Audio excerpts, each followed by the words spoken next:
শুভেন্দুর একটা কথা, রোহিঙ্গা রোহিঙ্গা রোহিঙ্গা, একটা গামবাট, বুদ্ধি নেই, কিছু নেই। তাকে তো লজিক্যাল উত্তর দিতে হবে। তাকে রাস্তায় কেউ বললে যিনি চেঁচামেচি করছে, হই হুল্লোড় করছে, পাগল হয়ে গেছে। বাংলা বাঙালিকে দেখলে বিজেপি ভয় পাচ্ছে। সেটা বিজেপির যারা পূর্বসূরি ছিল ইংরেজ, তারাও বাঙালিকে দেখলে ভয় পেত, ওরাও বাঙালিকে দেখলে ভয় পাচ্ছে।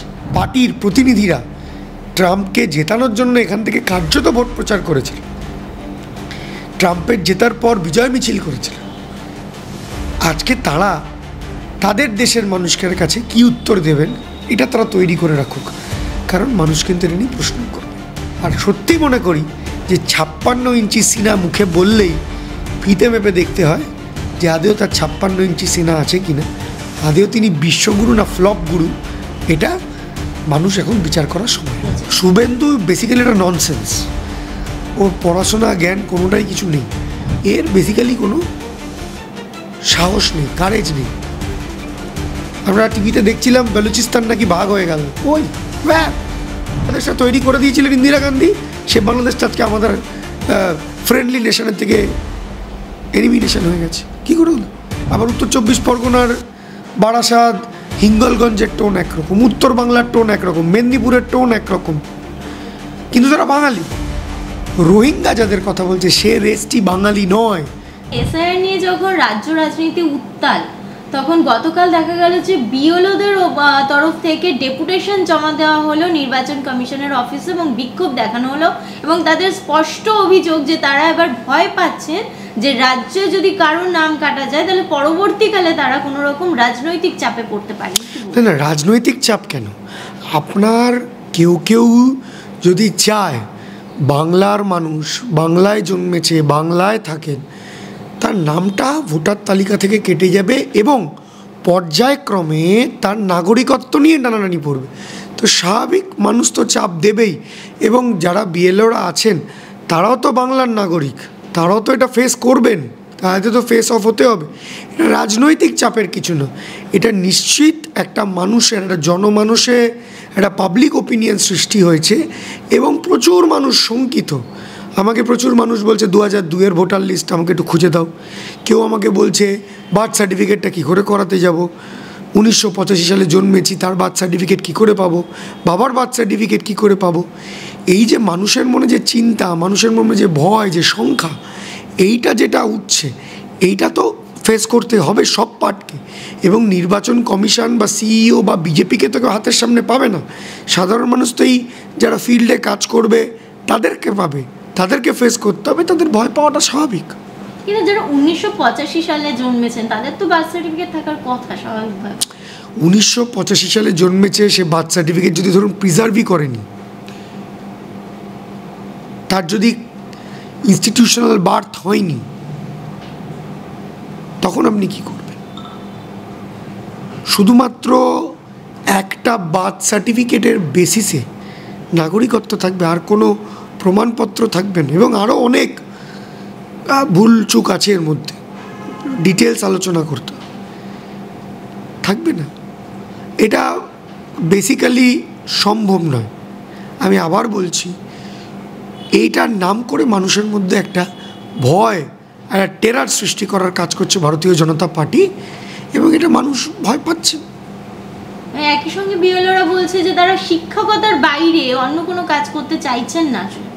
সেটা তাদের ব্যাপার, নির্বাচন কমিশন তাদের স্পেসিফিক লোক খুঁজছে। গ্রুপ ডি করতে পারবে না, এরা করতে পারবে না, ওরা করতে পারবে না। দেখুন, নির্বাচন কমিশনের একটা কমপ্লিট ফ্ল হচ্ছে তাদের কোনো পার্মানেন্ট স্টাফ নেই, তাদেরকে স্টাফ জোগাড় করতে। তার মধ্যেও দাঁড়িয়ে তারা যদি ভাবে যে আমরা একে নেব না, ওকে নেব না, তাকে নেব না, এবং শুভেন্দুর কথা শুনে যদি কাজ করে, তাহলে তাদের প্রবলেম ফেস করতে একটা কমপ্লেক্স সিচুয়েশন দাঁড়াবে। বিজেপি শাসিত রাজ্যগুলোতে গিয়ে বা ভিন রাজ্যে গিয়ে বাঙালিরা অত্যাচারিত হচ্ছে, বাংলায় কথা বললে তাদেরকে বাংলাদেশি বলে দেখে দেওয়া হচ্ছে, এবং এই প্রেক্ষিতে আপনারা ভাষা আন্দোলন শুরু করেছেন। সেখানে শুভেন্দু অধিকারী কিন্তু দাবি করেছেন যে ভোটার লিস্ট বা ভোটার তালিকা সংশোধনের জন্যই এই এসআইআর এবং রোহিঙ্গা মুক্ত করতে বাংলাকে তিনি আন্দোলনেও নামবেন বলেছেন। শুভেন্দু বেসিক্যালি একটা ননসেন্স, ওর পড়াশোনা জ্ঞান কোনোটাই কিছু নেই। রোহিঙ্গা আর বাঙালি দুটো আলাদা। রোহিঙ্গা রাখাইন থেকে এসছে, রাখাইন স্টেট মিয়ানমার, তারা বাংলায় কথা বলেন না, তাদের বাংলা আমাদের মতো বাংলা নয়।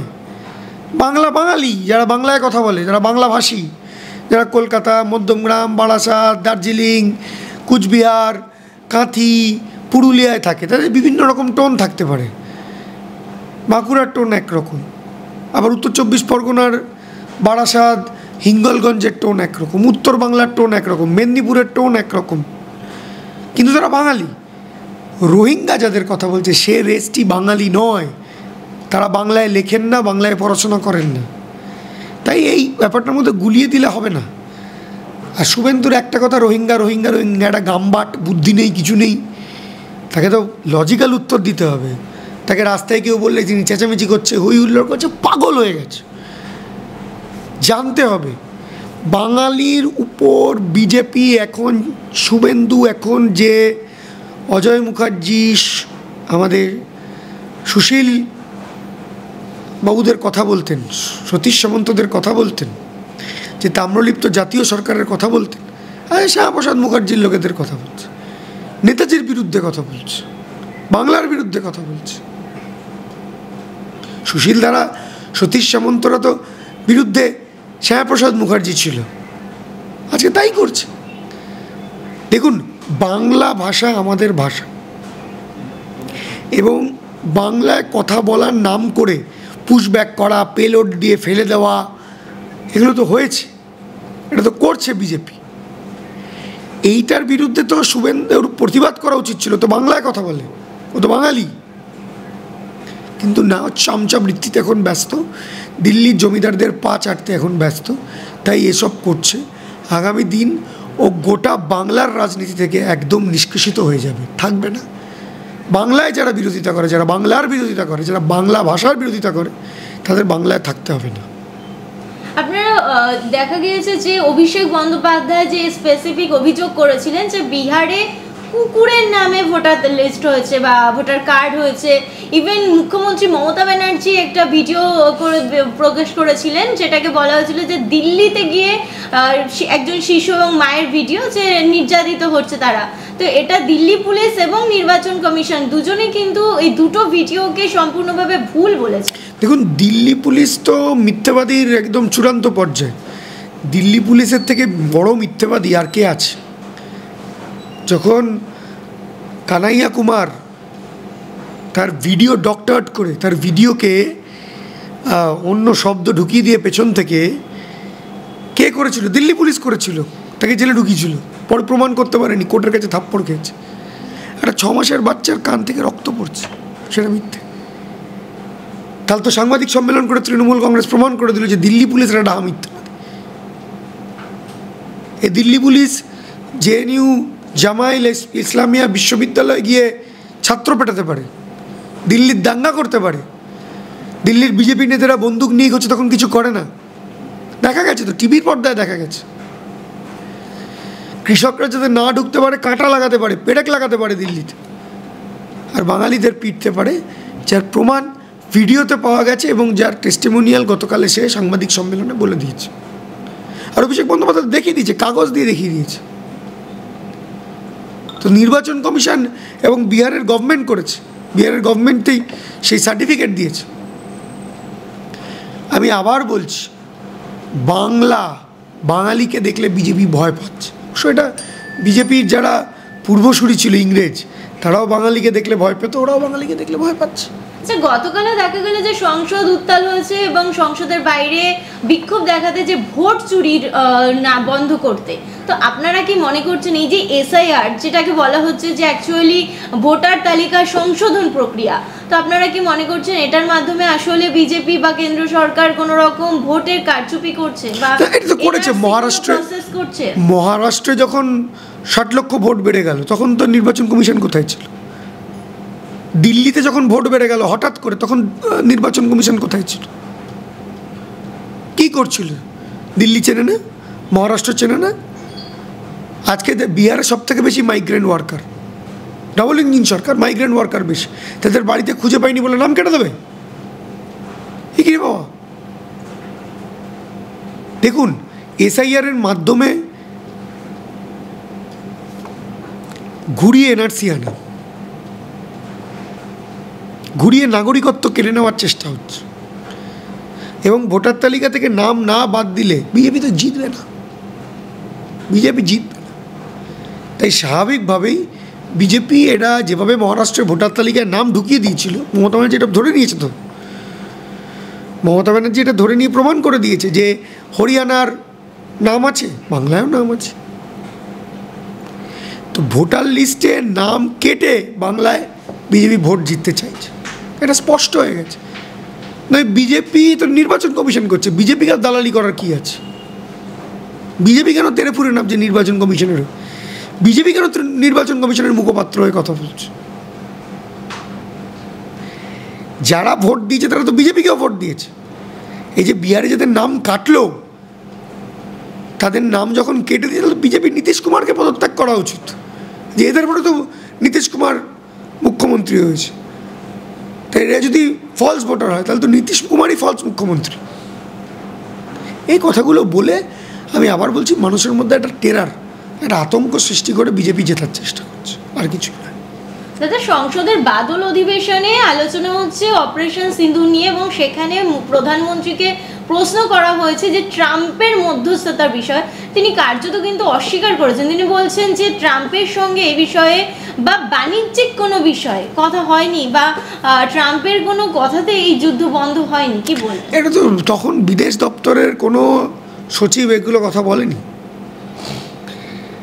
আপনি তো মিডিয়ায় আছেন, মিডিয়া দেখেছিলাম করাচি দখল হয়ে গেছে, একদম আপনার কোনো ছোটোখাটো ইউটিউবের মিডিয়া নয়, বড় বড় মিডিয়া দেখিয়েছিল যে করাচি দখল, লাহোরে ঢুকে পড়েছে বাহিনী, মুনির গ্রেপ্তার হয়ে গেছে।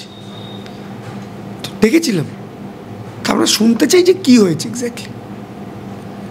মারলাম মারলাম মারলাম মারলাম করে তারপর ট্রাম্প একদিন বলল তার কাকতলীয়, তারপরেই যুদ্ধবিরতি হয়ে গেল। কি করে সম্ভব হলো? এবং নট অনলি দ্যাট,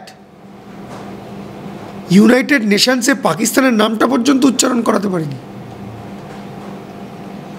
IMF এর তারপর কি করে টাকা দিয়ে দিল? এই প্রশ্নের উত্তর তো নরেন্দ্র মোদীকে দিতে হবে, যে কেন যুদ্ধবিরতিটা কেন হলো, রিভেঞ্জ কি কমপ্লিট? কেন পাক অকুপাইড কাশ্মীর আমরা ফেরত পাচ্ছি না? এটা তো আপনাদের দাবি ছিল। তিনি তো বলছেন যে এর পরবর্তীতে পাকিস্তানের সঙ্গে আলোচনা হলে শুধু ওই পাক নিয়ে, এই পক নিয়েই কথা হবে। আর কবে হলো? তো 2014 ম্যানিফেস্টোটা বার করুন না, ছিল না পাক অকুপাইড কাশ্মীর? 2014 সালে আপকে বার মোদি সরকার, ছিল না পাক অকুপাইড কাশ্মীর? তো থার্ড টার্ম চলছে, 14, 19, 24, থার্ড টার্ম গভর্নমেন্ট চলছে। থার্ড টার্মের পরও আবার পিওকে নিয়ে আলোচনা হবে। এর বেসিক্যালি কোনো সাহস নেই, কারেজ নেই। আমরা টিভিতে দেখছিলাম বেলুচিস্তান নাকি ভাগ হয়ে গেল। কই? কোথায় ইন্দিরা গান্ধীর মতো বাংলাদেশকে তৈরি করেছিল?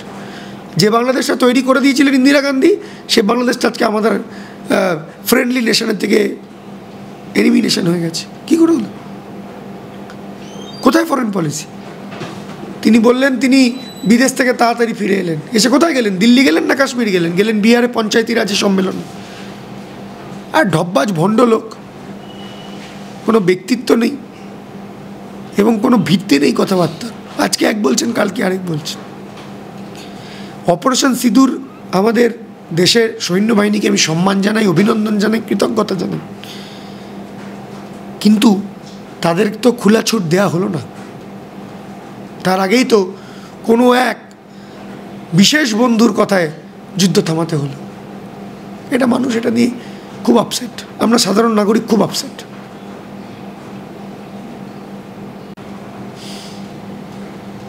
দাদা, আপনি বলছেন যে বিশেষ বন্ধুর কথায়, আপনি কি কোনোভাবে ডোনাল্ড ট্রাম্পকে নিশানা করছেন? না না, দেখুন, ডোনাল্ড ট্রাম্পকে নিশানা করার কিছু নেই। এই তো বিজেপির ছোট বড় মাঝারি নেতারা, আপনি টুইটার খুঁজুন, ফেসবুক খুঁজুন, ডোনাল্ড ট্রাম্পের জয়ের পর তো এখানে বিজয় মিছিল করেছিল ভারতীয় জনতা পার্টি।